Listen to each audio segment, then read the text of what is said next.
اعوذ باللہ من الشیطان الرجیم بسم اللہ الرحمن الرحیم۔ معزز سامعین، میدان بدر وہ تاریخی میدان ہے کہ جہاں پر آج سے لگ بھگ 1400 سال پہلے مسلمانوں کے تاریخ کی سب سے پہلی جنگ لڑی گئی تھی۔ یہ میدان عرب کے دو مشہور شہر یعنی مکہ اور مدینہ کے سنگم میں موجود ہے۔ مسلم تاریخ کی اس پہلی جنگ کو ہسٹری میں جنگ بدر کے نام سے جانا جاتا ہے۔ اس جنگ کی گنتی دنیا کی ان جنگوں میں کی جاتی ہے کہ جن جنگوں کی وجہ سے پوری دنیا کی تاریخ بدل گئی۔ اس جنگ سے پہلے عرب کے شہر مکہ میں رہنے والے لوگوں کو یہ محسوس ہوا کرتا تھا کہ ہمارے ہی شہر کا ایک انسان یعنی حضرت محمد صلی اللہ علیہ وآلہ وسلم اپنا ایک نیا اور نعوذ باللہ جھوٹا دین لے آئے ہیں، جو بہت جلدی ہماری دنیا کی طاقتوں سے مقابلہ نہیں کر سکے گا، ہمیشہ ہمیشہ کے لیے ختم ہو جائے گا۔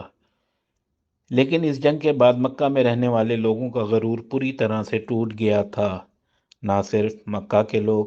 بلکہ پورے ہی عرب کے وہ سارے لوگ جو ابھی تک مسلمانوں کو ایک چھوٹی اور کمزور سی جماعت سمجھا کرتے تھے، وہ لوگ مسلمانوں کو سیریس لینے لگے تھے، کیونکہ اس جنگ میں مسلمانوں نے صرف اور صرف 313 سپاہی ہونے کے باوجود بھی 1000 سے زیادہ لوگوں کا مقابلہ کیا تھا۔ اس جنگ کے بیک گراؤنڈ کی بات کی جائے تو یہ جنگ ہوئی کیوں تھی، اس کو بتاتے چلیں۔ جب مسلمان مکہ میں رہ رہے تھے تب تک ان لوگوں کو سیلف ڈیفنس میں کسی کے اوپر ہاتھ اٹھانے کی اجازت نہیں تھی۔ یہی وجہ تھی کہ مکہ شہر میں مسلمانوں کے اوپر انتہائی ظلم و ستم ہونے کے باوجود بھی مسلمانوں کے آخری پیغمبر حضرت محمد صلی اللہ علیہ وآلہ وسلم نے اپنے کسی بھی ماننے والے کو کسی اور کے اوپر ہاتھ اٹھانے کی اجازت نہیں دی تھی۔ لیکن جب مکہ کے لوگوں نے مسلمانوں پر ظلم و ستم کی تمام حدیں پار کر دیں تو پھر اللہ کی طرف سے مسلمانوں کو مکہ سے مدینہ کی طرف ہجرت کا حکم دیا گیا۔ مسلمانوں کو یہ حکم دیا گیا کہ وہ مکہ سے مدینہ شہر میں چلے جائیں، کیونکہ مدینہ شہر مسلمانوں کے لیے محفوظ تھا۔ لیکن مسلمانوں کے مدینہ میں جانے کے بعد بھی مکہ کے لوگوں نے مسلمانوں کا پیچھا نہیں چھوڑا۔ ان لوگوں نے آہستہ آہستہ مدینے میں رہنے والے بڑے بڑے سرداروں کو دھمکی سے بھرے ہوئے خط لکھنا شروع کر دیے،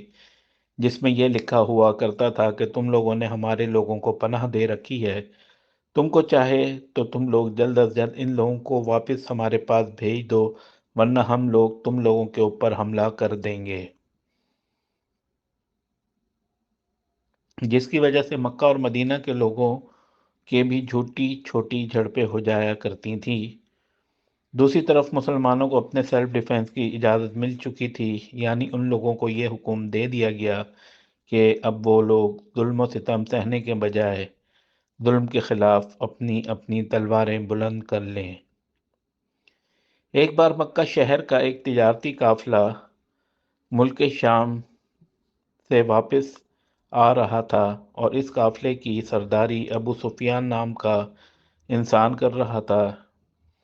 اور یہ مکہ کے سرداروں میں ایک بڑا سردار مانا جاتا تھا۔ ابو سفیان نام کے اس انسان نے بھی بعد میں اسلام قبول کر لیا تھا اور یہ بھی مسلمان ہو گیا تھا۔ دوستوں، سیریا سے مکہ کی طرف واپس آنے والے اس قافلے کا راستہ مدینہ شہر کی طرف سے ہو کر ہی گزرتا تھا،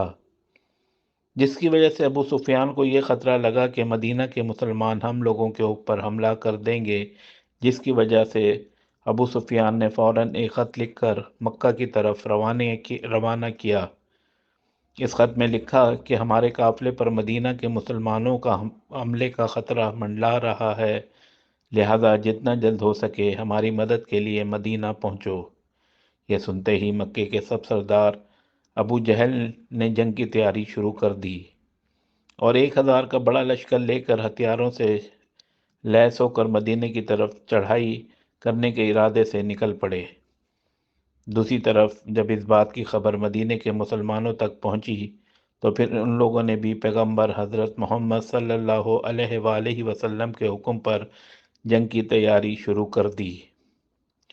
مسلمانوں کے پاس 1000 کی فوج کے مقابلے میں صرف اور صرف 313 سپاہی موجود تھے، جبکہ دوسری طرف مکہ والوں کی فوج ہتھیاروں سے لیس تھی۔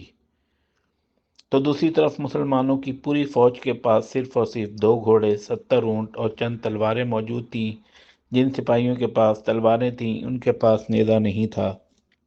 اور جن کے پاس نیزہ تھا تو ان کے پاس تلواریں نہیں تھیں، اور کوئی تو سپاہی ایسا بھی تھا کہ جن کے پاس کچھ بھی نہیں تھا۔ تجارتی قافلے کے سردار ابو سفیان، جنہوں نے خط لکھ کر مکہ کے سردار یعنی ابو جہل سے مدد مانگی تھی، وہ اب ایک خفیہ راستے کے ذریعے اپنے پورے قافلے کے ساتھ مکہ واپس پہنچنے میں کامیاب ہو گئے تھے،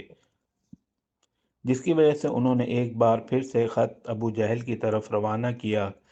اس خط میں انہوں نے لکھا کہ ہم پوری سلامتی کے ساتھ مکہ شہر واپس پہنچ چکے ہیں، لہذا تم کو بھی چاہیے کہ تم اپنی پوری فوج لے کر واپس مکہ آ جاؤ۔ لیکن ابو جہل پر تو اب جنگ کا نشہ پوری طرح سے چڑھ چکا تھا، کیونکہ وہ تو پہلے سے ہی مسلمانوں سے لڑنے کا بہانہ ڈھونڈ رہا تھا۔ اب اس کو وہ موقع مل چکا تھا، جس کی وجہ سے اس نے اپنی پوری فوج کو یہ حکم دیا کہ اب ہم کسی بھی حالت میں مسلمانوں سے لڑے بغیر مکہ شہر واپس نہیں جائیں گے، اور یقیناً ہم مسلمانوں کو ختم کر کے ہی دم لیں گے، جس کی وجہ سے اب ان دونوں فوجوں کا آمنا سامنا عرب کے اس مشہور میدان میں ہوا جو بدر پہاڑ کے پاس موجود تھا۔ ایک طرف مسلمانوں کی چھوٹی سی فوج نے اپنا پڑاؤ بدر کے پہاڑی علاقے پر ڈالا، تو وہیں دوسری طرف مکہ کی فوج نے اپنا پڑاؤ ایک کھلے میدان میں ڈال دیا۔ جنگ سے صرف ایک دن پہلے رات میں پیغمبر حضرت محمد صلی اللہ علیہ وآلہ وسلم نے اپنی پوری فوج کو الاؤ جلانے کا حکم دیا۔ پہلے کے دور میں جنگ کے وقت عام طور پر 5 لوگوں کے لیے ایک الاؤ جلایا جاتا تھا، جبکہ حضرت محمد صلی اللہ علیہ وآلہ وسلم نے اپنے ہر سپاہی کو ایک الگ الگ آگ کا الاؤ جلانے کا حکم دیا، اور یہ کام ایک خفیہ پلان کے تحت کیا گیا۔ مسلمان حد سے زیادہ کم ہونے کی وجہ سے اپنے آپ کو مکہ کے لوگوں کے سامنے اپنی اصل تعداد سے 5 گنا زیادہ دکھانا چاہتے تھے، اور یقیناً حضرت محمد صلی اللہ علیہ وآلہ وسلم کا یہ پلان کامیاب ہوا، اور مکہ کے لوگوں کو محسوس ہونے لگا کہ شاید مسلمانوں کی فوج بہت بڑی ہے۔ اور اس کے علاوہ دوستوں، مورخین کے مطابق یہ پوری رات پیغمبر حضرت محمد صلی اللہ علیہ وآلہ وسلم کی دعا کرتے ہوئے گزری۔ اس پوری رات میں مسلمانوں کے آخری پیغمبر حضرت محمد صلی اللہ علیہ وآلہ وسلم نے رو رو کر اللہ تعالیٰ کے حضور گڑ گڑا کر دعا کی تھی۔ اگلے دن صبح ہوتے ہی جنگ کا اعلان کر دیا گیا۔ دونوں فوجیں آمنے سامنے ایک دوسرے پر وار کرنے کے لیے تیار ہو گئیں۔ عرب کے دستور کے مطابق سب سے پہلے یہ جنگ انفرادی طور پر شروع کی گئی، یعنی دونوں فوجوں میں سے صرف 3 لوگ ایک دوسرے کا مقابلہ کرنے کے لیے باہر آئے۔ جہاں ایک طرف مکہ والوں نے مقابلے کے لیے اپنے شہر کے سب سے مشہور اور طاقتور سرداروں کو بھیجا، تو وہیں دوسری طرف مسلمانوں کی طرف سے حضرت علی رضی اللہ تعالیٰ عنہ، حضرت حمزہ رضی اللہ تعالیٰ عنہ اور حضرت ابو عبیدہ رضی اللہ تعالیٰ عنہ کو بھیجا گیا۔ اس مقابلے میں مسلمانوں نے بازی جیتی، اور مسلمانوں کے تینوں سپاہیوں نے ان تینوں کو قتل کر دیا۔ حضرت ابو عبیدہ کے مقابلے میں حد سے زیادہ چونکہ زخمی ہو گئے تھے، اس لیے وہ زخموں کو برداشت نہ کر پانے کی وجہ سے بعد میں شہید ہو گئے تھے۔ لیکن اس انفرادی مقابلے کے ہار جانے کی وجہ سے جہاں مکہ والوں کا حوصلہ بالکل ٹوٹ گیا تھا، وہیں دوسری طرف مسلمان کا حوصلہ بہت بلند ہو چکا تھا، جس کی وجہ سے اب عام لڑائی میں مکہ کی ایک بڑی فوج صرف اور صرف 313 مسلمانوں کا بھی مقابلہ نہیں کر سکی،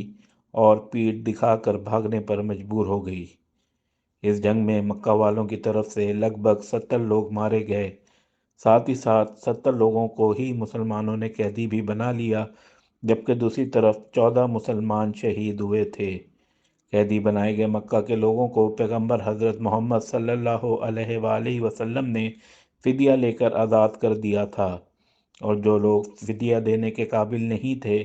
یعنی جن کے پاس اتنا مال موجود نہیں تھا کہ وہ اپنی ضمانت کے لیے پیسہ ادا کر سکیں، تو ان لوگوں کے سامنے پیغمبر حضرت محمد صلی اللہ علیہ وآلہ وسلم نے یہ شرط رکھی کہ تم لوگ مدینہ کے 10 بچوں کو لکھنا سکھا دو اور آزاد ہو جاؤ۔ اور اس طرح سے آہستہ آہستہ لگ بھگ سبھی قیدیوں کو آزاد کر دیا گیا۔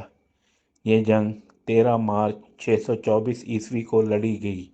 جس دن یہ جنگ ہوئی تھی اس دن رمضان کا 17واں روزہ تھا اور یہ جنگ دوپہر کے وقت تک ختم ہو گئی تھی۔ اس جنگ کے بعد سے ہی مسلمانوں کو آس پاس کی لگ بھگ سبھی طاقتیں بہت زیادہ سیریس لگنے لگی تھی۔ اس جنگ کی سب سے خاص بات یہ تھی کہ اس کے بعد مکہ کے لوگوں نے یہ دعویٰ کیا تھا کہ ہم کو مدینہ کے مسلمانوں نے نہیں بلکہ کسی آسمانی طاقت نے ہرایا ہے، اور اس کی وجہ یہ تھی کہ مسلمانوں کے عقیدے کے مطابق بھی اس جنگ میں مسلمانوں کی مدد کے لیے آسمان سے فرشتے اتر آئے تھے، اور اس کا ذکر مسلمانوں کی سب سے عظیم کتاب قرآن مجید میں بھی موجود ہے۔ جزاک اللہ۔